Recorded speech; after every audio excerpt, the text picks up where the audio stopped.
Hi, everyone. This is Joe Sanchez. I'm on the board of GC SAGE, which is Grapevine, Colleyville, supporting and advocating for gifted education. And that title explains what we do. We are an advocacy organization looking out for the educational interests of our GT community, partnering with parents and teachers and schools to help foster the best educational outcomes for some of the brightest minds. Today's presentation is part of our Your Future, Your Path career conversations with people who found the right fit series. And our featured guest is Sarah Benson with Abbott. And she is going to do a little bit of self-presentation of her background, so I won't talk too at length about her. Our program will be a fast-moving 1 hour, so you will be freed up to enjoy the rest of your evening just before 7:30. And with that, I'm going to turn it over to Sarah by setting up and sharing the screen on a quick presentation that she wanted to start off with. Oh, that looks horrible the way I just shared it. And that's okay, we're gonna make it look incredible. Ready, watch this. Boom. The magic of television. Go for it, Sarah. Can you go back one slide? This is the Oh, did I already slide. go forward? See, Yep, I'm so it's all excited good. about your presentation that I'm skipping ahead to the It's all good. punchline. It's all good. So hello, everyone. My name is Sarah Benson. I am a director of operations at Abbott Laboratories. That's my professional role. My personal role is mom of Max and Sam Dalkey, who are both at Cross Timbers Middle School. And I'll switch more to my professional life now, but I've been here at Abbott Laboratories in Irving, Texas for 23 years now. Abbott brought me to Texas from right out of college. So I went to school at Marquette University, which is in Milwaukee, Wisconsin. Never thought I'd live in Texas. I got down here and I've stayed for all of this time. So a couple of things. I use this slide when I'm talking to people at work, when I'm mentoring different things. So I tell people, if they want to ask me about my work, one of the things I'm passionate about is design transfer of instruments. So that's taking things from R&D and putting it into full-scale manufacturing. But I'm also really passionate about being a people leader. I manage a lot of engineers, a lot of manufacturing associates now, over my career, just a lot of people, and I love mentoring people. And I firmly believe that people should only be managers if they're passionate about people. And there's people in my profession that think they need to go from engineering to management to climb the career ladder, but they really don't enjoy managing people, and it just isn't a good fit. So you need to find your passion and dig in, and then go with it that way. Outside of work, youth baseball is what keeps my family running all the time. Both boys are on select teams, so every weekend from March through the middle of July, we're at the baseball fields all summer long. So that's what keeps us busy. If we go to my second page, my education, like I said, is a bachelor's of science. It's actually in biomedical engineering from Marquette University. And then I earned my master's of science in engineering management from University of Texas at Arlington. And I'll talk more about my story and how it started as we go through. But just a couple of things on this slide are the instrument in the top right corner, right below the Abbott A. That's the Alinity Eye instrument, and that's an instrument that I helped design, and now I lead the group that manufactures that instrument in our facility here in Irving. So that's a picture of it, and a little bit later when I'm in the middle of my talk about Abbott, my work here, we'll watch a little 2-minute video that's from our Vice President of R&D that talks about the instrument and helps explain it a little bit. So you'll get to see a little bit more about that. So my current job, I've been in it since 2020. I am director of operations. I'm responsibility for the manufacturing operations performed by more than 100 people who assemble, test, and pack our instruments. It's actually a really interesting year. We started the year with just about 100 people, and we'll end this year with about 300 people working in our factory. So we're going through a huge ramp up right now of building these instruments for the world. They do diagnostics testing, all sorts of tests, and we'll talk about that.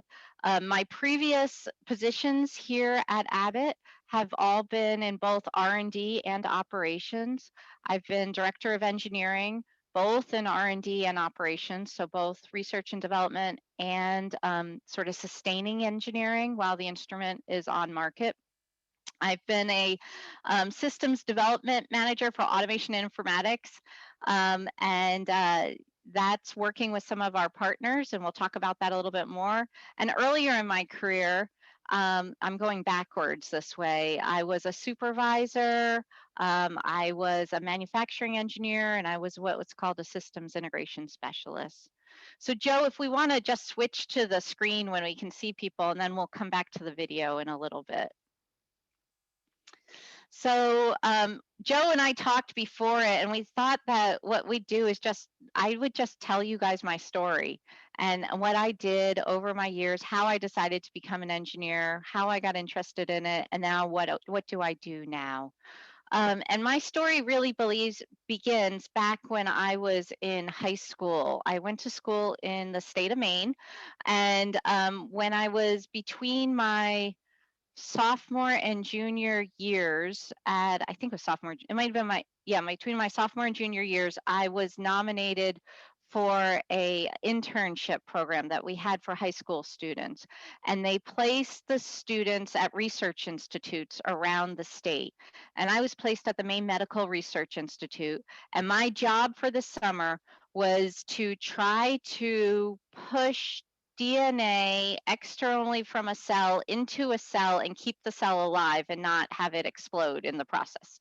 And this was 30 years ago, and things like CRISPR did not exist. We didn't know how to do things with the DNA in the cells. So it sounds much more exciting than it was. I was growing cells in petri dishes, injecting some fluid into the petri dish with it, letting them incubate, and then running those cells through a flow cytometer, which would count the ones that were still intact and which ones had died. And you could tell they died because they exploded pretty much and they didn't look like a cell anymore. So it would count all of those. And that's what I did all summer long. And the research institute was full of MD, PhDs, lots of biology and chemistry majors. And at the end of the summer, I walked around the lab and I said, hey, if you had to do it all over again, what would you study in college? What's interesting to you? And one of the MD PhDs pulled me aside and he said, don't go into chemistry, don't go into biology. He said, there's a new degree out there. It was relatively new.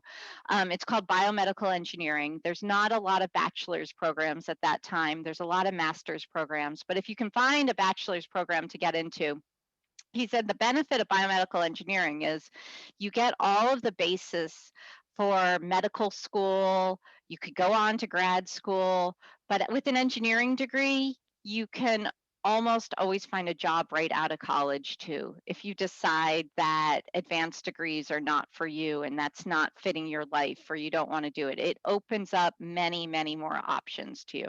So I looked into biomedical engineering. I thought it sounded really interesting. I found a bunch of schools that had it. I applied to them and got into several. And it came down to Marquette University in Milwaukee and Boston University. And to me, the decision on which school I went to was based on two things. First of all, Boston was closer to home than I wanted to be. I was looking to go further away. And then the other item was Boston University was about $10,000 a year more expensive than Marquette, and Marquette gave me a scholarship on top of that to reduce it even further. So it really came down to economics as well, of where I was going to get the best value for my degree. So I went to Marquette University, really loved it there. One thing I'll say about myself is there's lots of engineering schools out there, and some of them are very technical engineering schools. Like I looked at Rensselaer Polytechnical Institute and some other schools. And what I found was for my personality, it was too just technical. There weren't kids on campus that did other things. And while I'm good at math and science, I also really enjoy things like social studies and other items. So I really liked Marquette in that Marquette really was looking to be well-rounded. They have an art, they have arts and sciences there too. They're a Jesuit university, so everyone takes at least one theology and one philosophy course through the course of it. And it really has you think about the whole person and all aspects of it, just not the course of study you're going to. So I enjoyed my time at Marquette. And one of the other things I did at Marquette and that Marquette is known for is our co-op program. So co-op education is when you stretch your degree length from a 4-year degree to a 5-year degree, but you actually spend a full year working in the workplace. So it's like an internship, but it's longer. So what happened is my junior and senior year, instead of being just 2 years, it was split into 3. And you would go to school for a semester, and then the next semester you would work. You placed in industry and you'd work full time. And then the next semester you'd go back to school, and you did this back and forth. So it was a great way to understand what it means to be an engineer, to do the active work. I was an engineer at the VA Medical Center in North Chicago. So I was a biomedical engineer there. One of the projects they had me do is they were replacing their infusion pumps. They were going to replace them all. So myself and the other co-op were put in charge of talking to vendors, bringing them in, helping make this decision process of how are we going to decide who to switch all of our infusion pumps over to. But the other great thing about co-oping is you make money. They pay you very decently for it. So I was able to pay for all of my living expenses and some of my, tuition and whatnot. So I was able to graduate from college with very little debt with all of that. So that's a good, if you're looking for different ways to pay for college and you're thinking about a STEM career, finding schools that have co-ops is a great way to do that. So at the end of my senior year at college, Abbott came with lots of other companies came to the Marquette campus and they recruited students there to go work. And Abbott's based in Chicago, so they really were looking, we were not that far in Milwaukee, but there weren't any positions in the Chicago area that were good fits for me. So they said, would you mind flying down to Texas and taking a look there? So that's what I did, and I interviewed, and I wound up at this facility here in Irving, and I've been here ever since. I started out at Abbott as a systems integration specialist, and what that person does is they test the instrument and the software and the chemistries and how they all work together on these instruments. So the instruments we make at our facility are diagnostics instruments. So when you have blood pulled at the doctor's office, they'll send it to the lab. Our lab will have these instruments and they'll run it. And our instruments will test for cancer, cardiac disease, fertility, COVID-19, right? The COVID-19 antibodies run across our instruments, and many other things. There's about 100 different applications that run across our instrument all at the same time. And we've developed several instruments here over the time I've been here. So Joe, maybe now would be a good time to cue up the video so you can just hear, it's a 2-minute quick video to see a little bit more about the instrument, and then I'll talk more after that. Hey guys, it's Lorena, and today we're getting an exclusive look at some incredible innovations in diagnostics that are helping to save lives. Follow me.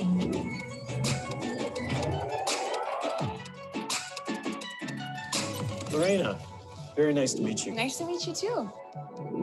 What we're going to talk about today is testing human blood for a wellness check or to diagnose a disease. It has to be accurate and it has to be fast. Absolutely. So let's pull the curtain back a bit. What happens to the test tubes after they're drawn? Great place to start. Put this on so nobody asks me what you're doing here. What are these, X-ray goggles? No, those are still in development. You want to carry that? Sure. Okay. The first step is to put the sample on the Alinity system. Go ahead. Just like this? Yeah, anywhere you'd like. Cool. So now that it's on the system, very small, precise quantities of the patient's blood are drawn up. The system will combine that patient sample with a unique bioreagent. That mixture is deposited into a reaction vessel. It's really just a little test tube. Very cool. And while that's all incubating in the test tube, the material that we want to measure is being captured by magnetic microparticles. In the final step, we add a unique bioreagent that emits light, and it can bind specifically to that captured material. Then we count the photons of light that are given off in a fraction of a second. And those readings help us calculate the amount of material that we captured. And that's how we generate our results. Robots, magnets, photons, and formulas, just to tell you what's in my blood. And what's really incredible, this system can handle 200 different types of tests and generate thousands of patient results in an hour. What are you envisioning as the next big thing in diagnostics? See, if we can detect smaller and smaller quantities of that target material and then test for markers for cardiovascular disease or brain injury or viral infection. If we can do that, that'll lead to earlier diagnosis and better treatment. All of that just through a blood sample. Anywhere where there's a need that can be solved by a new test or an advancement in technology, that's what we're looking to answer. That was just a quick peek into this life-changing technology. Follow me to see what's next. All right. All right, thank you. So I like that video because it just helps you understand sort of a little bit more about the instruments that we design, develop here, and then we manufacture them as well.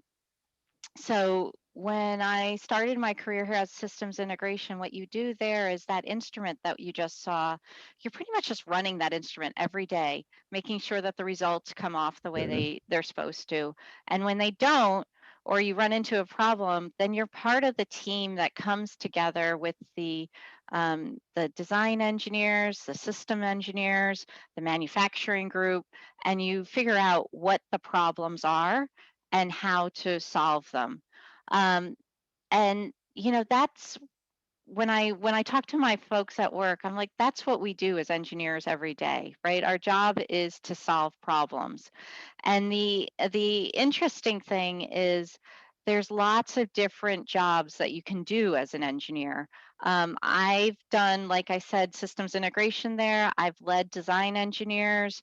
I'm now leading our manufacturing operations to manufacture them. But I also have friends who are engineers here at Abbott, and they're in our marketing department, right? And they're talking to our customers and figuring out what the right user needs are for the customers, and what does design, how does the customer want to see that, what form factor, what would make our customers lives easier, and they get that information and they feed it back to the design engineers here.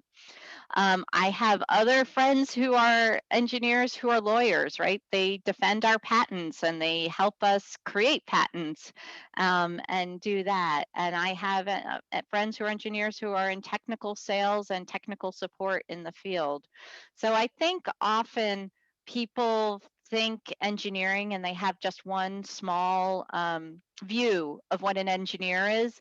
And what I wanted to make sure that I shared with all of you today is that engineering can be quite broad, and you can apply what you learn to many different areas of the field. So if you're someone like me who I enjoy and I'm good at math and science, but I like the social sciences, I like people, well, then I can lead engineers and I can be part of all of that.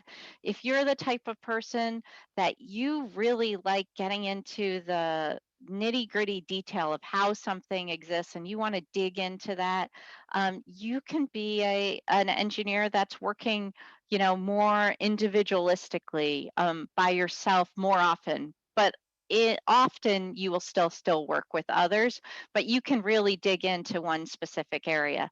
So the field is pretty wide and allows for many different types to work in that area. And let's see, those were the main things I wanted to make sure I covered, just to give Right. you an idea of what I do every day and the types of people I work with. Well, that is a great start, and I have collected a number of questions Okay. from folks who registered. And so the first question would be, if you were currently in middle school, Mhm. looking forward to college, and whether in engineering, math, or science kind of options, Mhm. what sorts of course selection options would you recommend that students be making sure that they are intentional about mapping out, Mhm. whether they're in sixth grade today or they're in ninth grade today, and they're Mhm. realizing that they're interested in some of what you're saying? Mhm. I would take as many math and science courses as you can if you want to go, if you know that you want to go into engineering. Like if I was um, in in sixth grade, if I could take the accelerated math process, right, so that I'm making sure Mhm. I'm taking algebra in my eighth grade year and then can go on from there, that would be great. If you didn't do that, if you're taking the bridging courses over the summer so that you can go that pathway, you definitely want to be able to take calculus in high school. And what I would say is high school is a great time to really understand those concepts, like more so than the grades, right? What is really important is that you Mhm. get a strong foundation and really understand all of those different math concepts.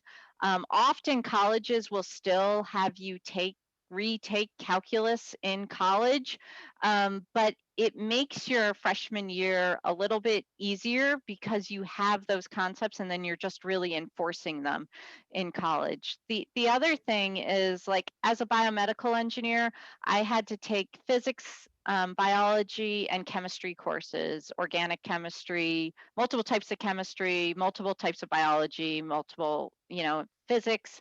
And then engineering is really applied physics, right? And applying it all together. So again, if you can take all of those science courses in high school and you get that really sound foundation, again, it's not about the grade, it's about understanding all of the concepts. It makes it a lot easier in college, because you have such a strong foundation.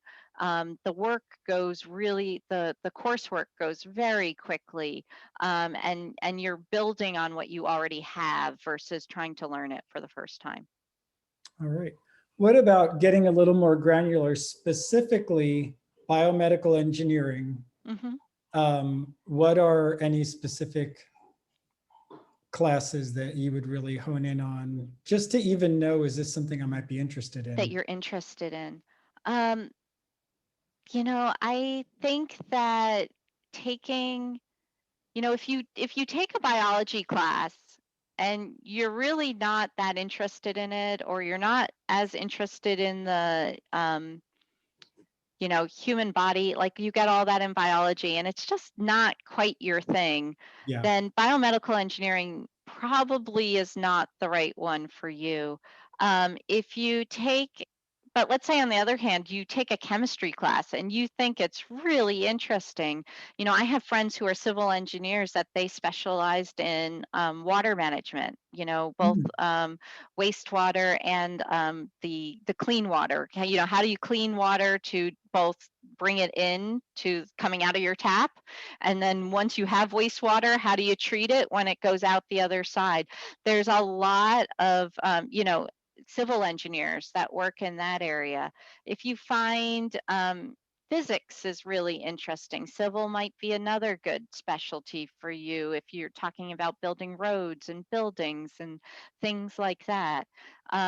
If you're really interested in mechanically how things get put together, right? Mechanical engineering will be a much better fit there. And then electrical engineering, electrical engineering and computer science go together a lot right now.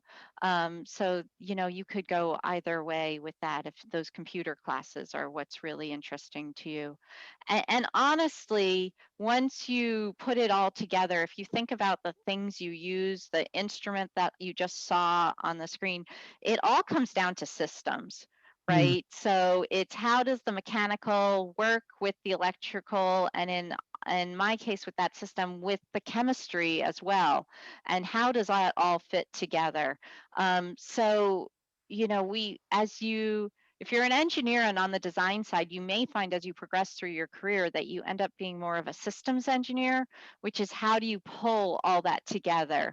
But you're really not going to get a undergraduate degree in systems engineering, though I will say that biomedical is probably the closest to that because you're pulling together multiple different disciplines together in biomedical engineering. gotcha. Okay. What about, we had someone wrote in, they have a daughter who's interested in engineering in the context of entertainment. And Okay. so this parent's trying to guide in terms of how to keep that STEM interest while Mhm. also the creative interests. What are some different pathways in engineering that you can? Yeah. So one of my coworkers here, he was a mechanical engineer for a company that designed toys, right? I mean, Uh, if you think about it, engineering is utilized all sorts of places. I think you guys had a someone who worked with Disney on here yeah. earlier, right? Talking and everything. So any you know, all entertainment places, they need the sound engineers. They need, people that know how all of that works together.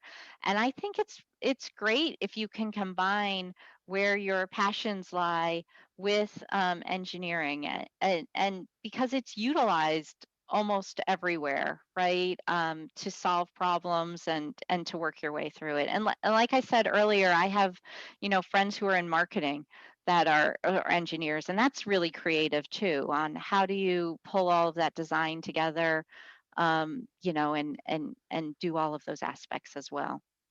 I love that toy company example. For some reason, it made me think about when I was growing up in the 70s, like all of my friends, we all had this, I guess, doll called Stretch Armstrong. Hmm. It was like a stretchy thing filled with goo, but it was Hmm. not properly engineered because we all had to put duct tape on at some point because Yep, the skin would tear. that's right. And if there would have been, to your point, some kind of mechanical or chemical engineer on Hmm. that team, Yep, that doll might still be popular today. But that's at right. some point, That's right. people got fed up. So there you go. You're going to save the toy industry with that one. So how about, you mentioned you had this incredible opportunity as a high schooler, and I know Hmm. you were in a different state and all that. And Hmm. so that program specifically may not exist in Texas. But if you're a high schooler and you're looking to get like actual real Yep. research experience, are there any things that you know of just from the They, circles you run in? The interesting thing is Abbott actually, we do high school internships here at our facility in the summertime. There aren't very many, and we partner with very specific schools. We're not partnering with GCISD. They have us partnering with schools in Dallas, but companies do it, right? They're out there. There are still, opportunities that are out there to try and get an internship even in high school. I'm sure, I know that we are being recognized because there aren't a lot that do the high school Mm, internships, but there are some. The other thing is there's lots of different ways to try to figure out if, engineering is the right thing, and different summer jobs that you can do, or even just informational interviews, people you can work with. Last year, I had messed up my shoulder, and I went and saw an orthopedic surgeon, and I was sitting in his, I didn't need to have surgery. We did it through PT, but I'm sitting in his office, and I'm looking at the wall, and he had a degree in civil engineering. Right. So it's interesting, you talk to people and you find out, what was their story, how did they do it, and you might find other opportunities out there and around. Cool. So really, it sounds like just you're encouraging tenacity, talk to anyone you Yes, know, talk to your teachers. that's right. Yeah, because that I, would be a thought that I would have an answer to the question. And I know it's not an interview of me, but it's yep. like, if you're really applying yourself in your math and science courses and get to know your teacher and express those Hmm. interests, I just think there are some amazing educators at GCISD that would Hmm.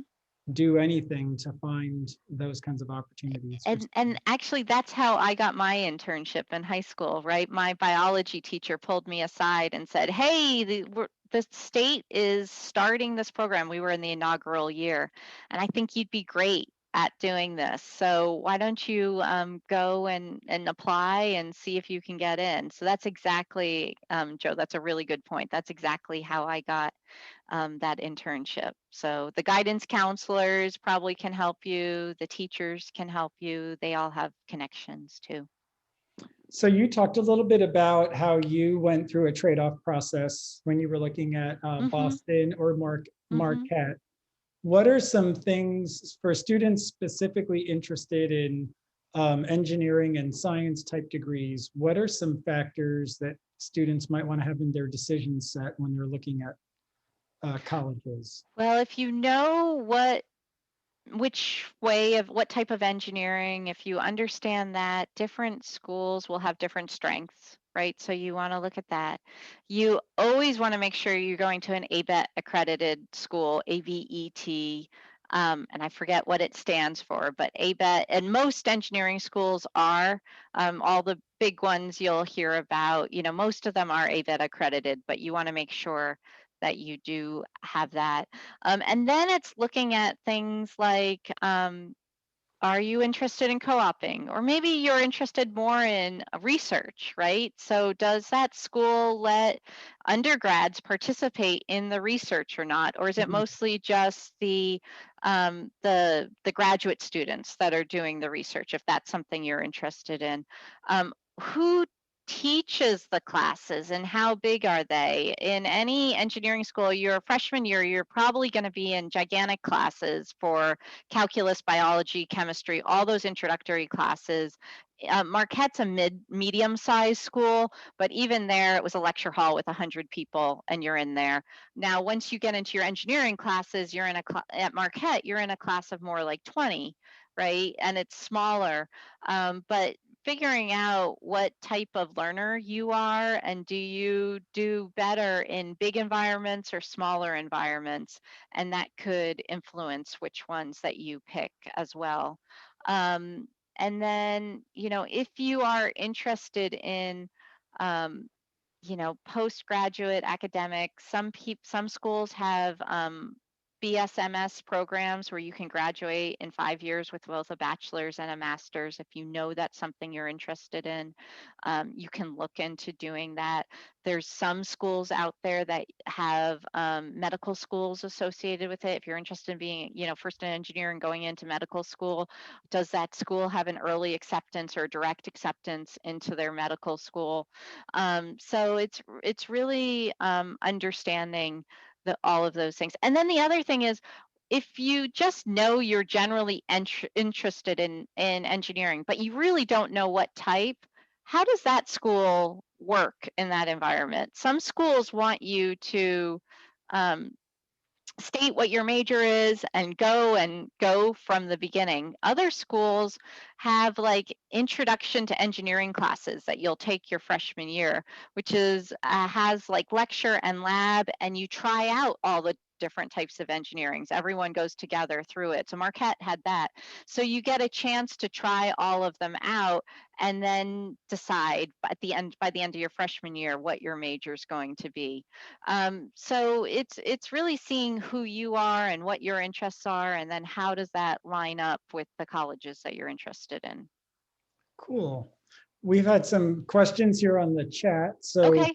what is your favorite thing about having chosen a career in engineering? And when you're thinking about your answer, follow-up would be, what are some misconceptions about what it takes to be successful as an engineer? Sure. I like that every day when I come to work, I'm going to have a new challenge. I like to be constantly challenged in new and different ways, and and you know, just not be bored, right? So I've stayed all of these years at Abbott, but I've been able to do lots of different jobs and lots of different things. It's interesting. I know I'm ready for a job move when I find time to start surfing our job board and see what other jobs are out there. And then, you know, at Abbott, I've had some great mentors and other people that have helped me, you know, figure out what are some other areas. How do I want my career to go? It doesn't always go in a straight line. Sometimes it will go in a jagged line.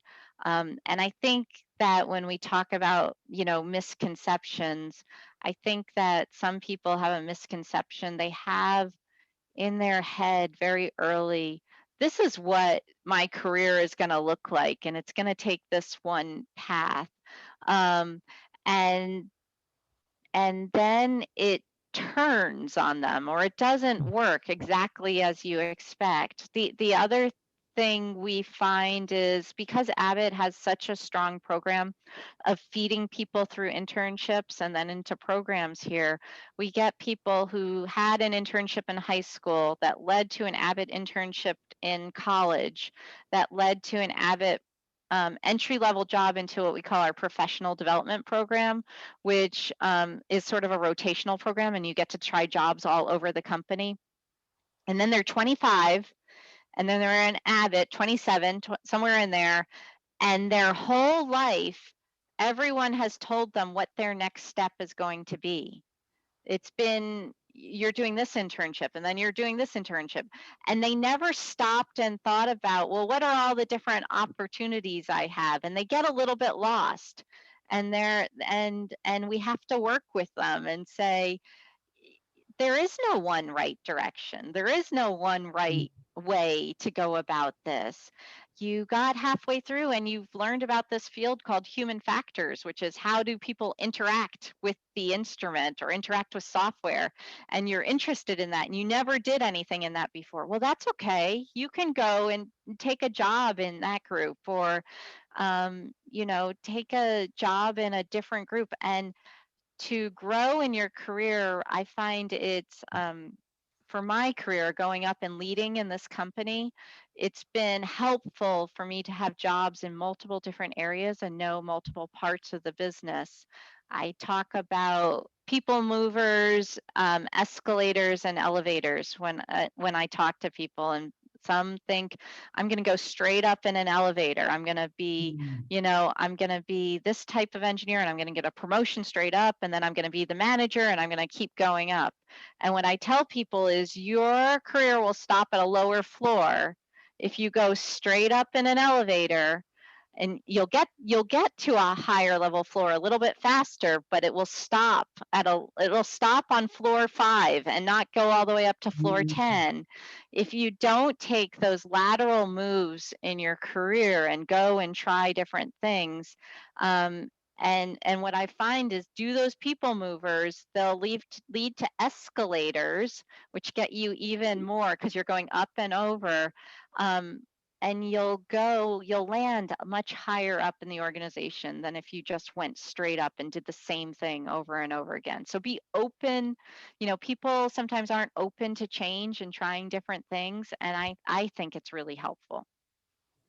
It's a really, that's a really good visual. Mm-hmm. I like that.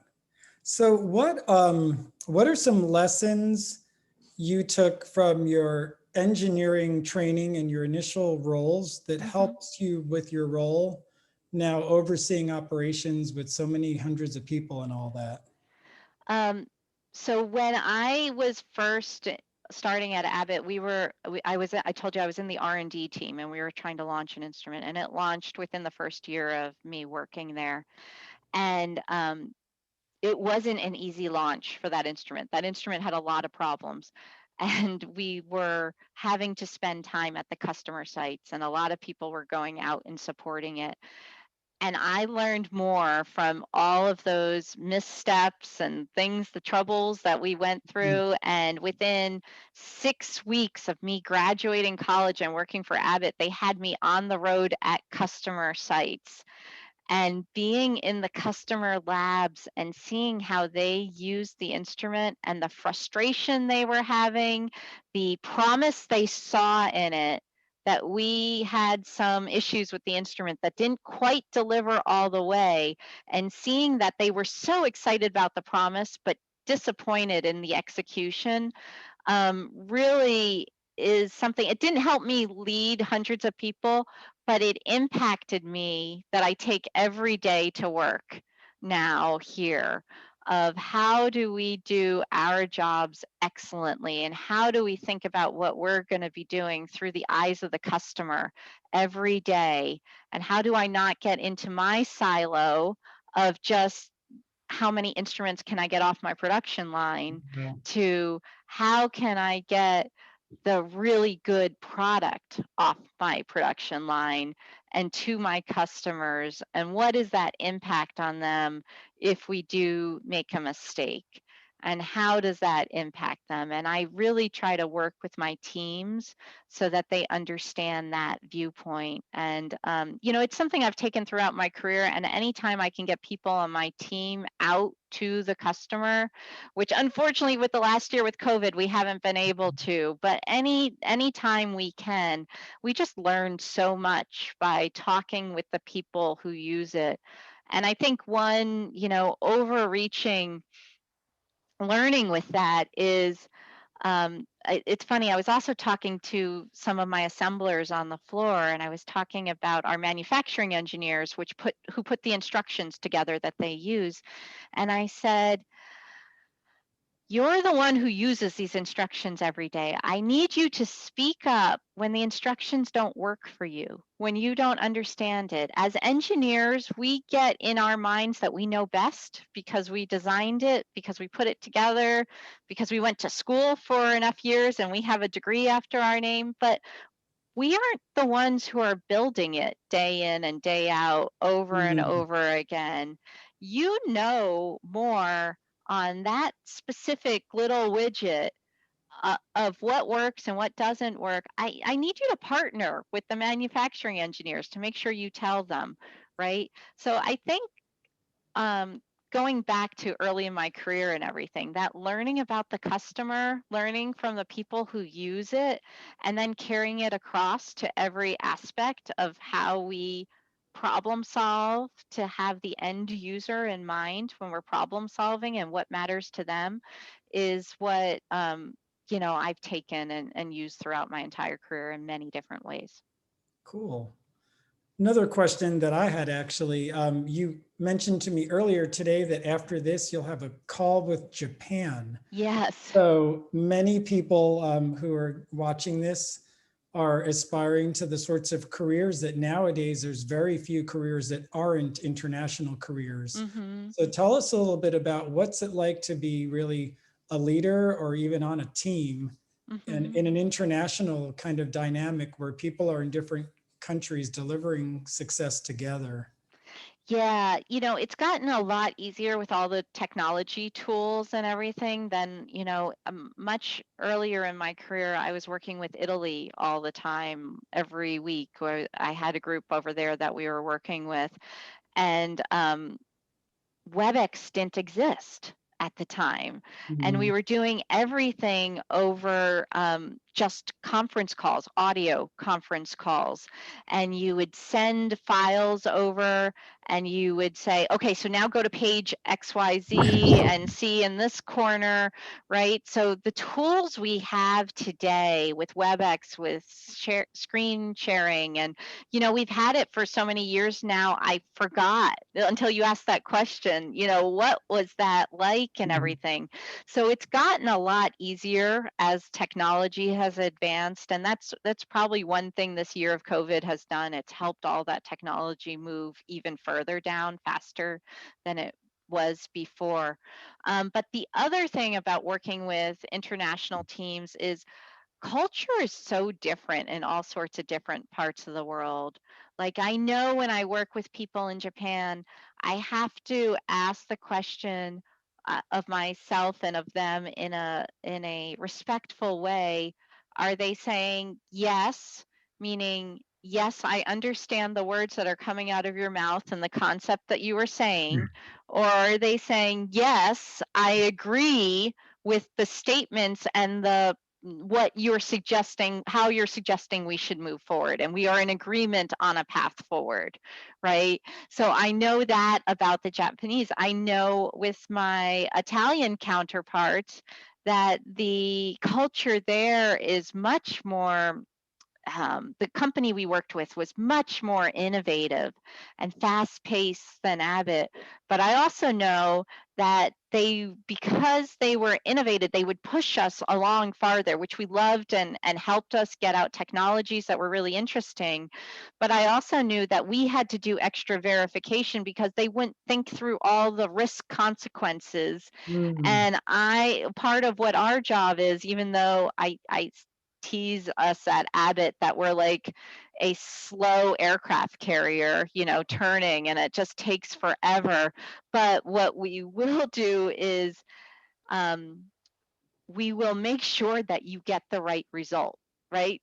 That is sacred to us. Even if the Mhm. instrument, I'd rather have the instrument break down and not work for someone than for it to work and people think they're getting the right result and they get the wrong result, right? So I knew with that Mhm. company, we needed to do extra work in the area around patient care risk that was revolving around the patient result, which they weren't doing instruments that provided a result, but they were handling the sample before it got to the Gotcha. instrument. So it was, how do I do, what are those modes of control we need to put into place? How do we double check that and make sure? But we love the fact that they helped us keep innovating and moving forward. But how do you do that balance between those two? And different cultures around the world, working with different companies, different things, you just have to understand, well, what is their culture? What drives them? What is your culture? You have to understand yourself. Not everyone is like, you have to do a little bit of self introspection there on these are my strengths and these are my weaknesses, and these are, as our company, these are our strengths and weaknesses. And how do you not get frustrated by the differences, but realize that you can gain a lot more strength by celebrating those differences, understanding them, and using them to the maximum capability that you can. Cool. That is awesome. And engineers should study foreign languages. That's the other thing. If you should still study a foreign language. I know plenty of engineers who are like, "Oh, this is great. The colleges, they don't They care if don't I have a require it. foreign language or not in engineering, and they don't force me to take one in college." But when I was working with the people in Italy, and they could speak English, but they could understand everything coming across on our side of the phone, but when they would start talking in Italian, I have got a tiny bit of Italian and some Spanish that I could pick up a little bit, but their English was a whole lot better than my Italian. Mhm. And, they can then talk about things that you can't understand. And that'll happen on the call with the Japanese tonight too, and it's very slow communicating. And so even if you're interested in engineering, please consider those foreign languages and keeping those up. All right. So when you and I had talked a little while back and you explained to me what a master's degree in engineering management Yeah. is, I found that really interesting. Can you Okay. explain for our Sure. audience what your Sure. degree in engineering management actually means? Sure. So it's like taking an MBA, which is a Master's of Business Administration. It's what lots of people in leadership positions that lead businesses get, and it covers finance, and it covers marketing, and it covers logistics and supply chain. That's what an MBA is. And then it's combining that with a systems engineering degree. So a systems engineering degree is going to pick up things on how do you design user requirements? How do you make requirements on what you're going to build? How do you then go from requirements to designing something to verifying it to validating it, moving all the way? How do you make sure you have a quality product, doing things like lean and Six Sigma and all of that? So it's smashing those two degrees together.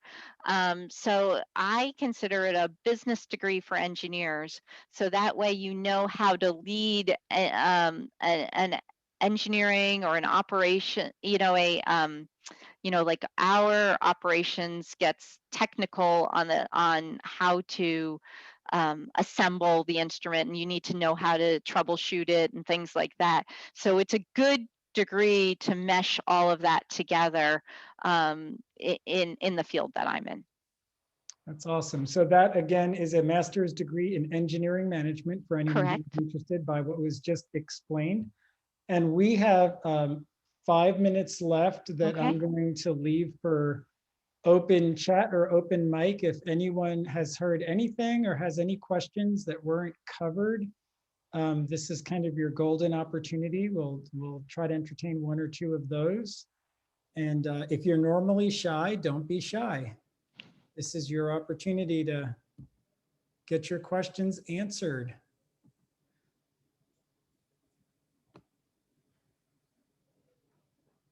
And if you usually don't go first, here's your opportunity to go first. Operators are standing by.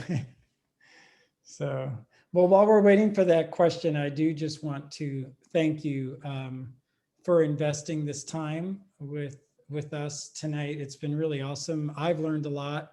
I learned a lot the first time we talked, and then now listening to you tonight, I'm learning even more. And what really grabbed me was the analogy of the idea if you try to take an elevator, you can get stuck. Mm-hmm. And the idea that if you have the discipline to be on the people mover that looks like it's taking you side to side, that in fact can lead to escalators that will take you up. Mm-hmm. So that'll be my takeaway from tonight. And I think that you can apply that in many different places. Yeah. Okay, here's a question. Okay.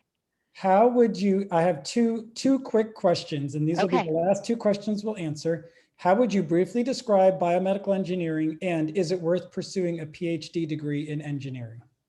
Okay. Those are two loaded questions, but They are. I think the PhD in engineering all depends on what you want to do. If you want to be an academic and you want to teach people, if you want to, get into really early research type things, that is probably, then it's worthwhile. But you don't necessarily have to get a PhD in engineering by any means. I don't know a lot of engineers that are not college professors that have PhDs in my workplace. I'm sure certain places do have that, but it's not necessary if you want to go into industry. And then how would I briefly describe biomedical engineering? Biomedical engineering, in my mind, is you look at the human body more like an electromechanical object, right? Which it is. We have bones that, you know, hold our structure, that connect with our muscles and our tendons and everything, that move all of that around. And we have our nervous system, which is an electrical system, right, that we measure. So biomedical engineering is, how do we use technology to help improve people's lives, to measure it, to do all sorts of things. Anything from, you know, at Marquette, we had a gait lab, and the gait is how you walk, to measure how you walk. So we would, you know, put electrical sensors on people and measure, you know, and also have cameras with like balls that you would, like ping pong balls type things that you would attach to the human body, and they would measure how you walk and how different people walk, so that if you had a stroke and you were recovering, what are the ways we could do physical therapy, and what are the treatments and everything. So it's using technology with that human body and trying to figure out how to interface it all. There's so many different ways. Another one that comes to mind is Abbott now has a patch for if you have diabetes. You put it on your arm right here, and it measures your insulin through the patch constantly. And then you wave your smartphone by it, and it uploads it all. So you don't have to prick your finger to get blood anymore. And that, and you know, when I was in school 30 years ago, we didn't know how to breach the skin barrier to get that information out. And now there's insulin pumps and things that can push it through your skin too. So, you know, there's constant learnings, all sorts of things going on. And I think with biomedical engineering, there's just so many different ways you can interact, you know, the human body with all of that. So. All right. Kyle, give us a thumbs up if you think you got a good answer to your question there. All right, we got the thumbs up. Good. Sarah, this has been awesome, and just really appreciate it again. And we're going to wrap up now just with a huge thank you. So thank you. All right. Well, thank you And, for having me. I've enjoyed talking to everyone. I hope you learned something tonight. Absolutely. And wish you the best of success as you transition to your call with Japan. Thank We you. feel like insiders now. So There we go. All right. Have a thank good you night. so much, everyone. Thank you. Sure thing.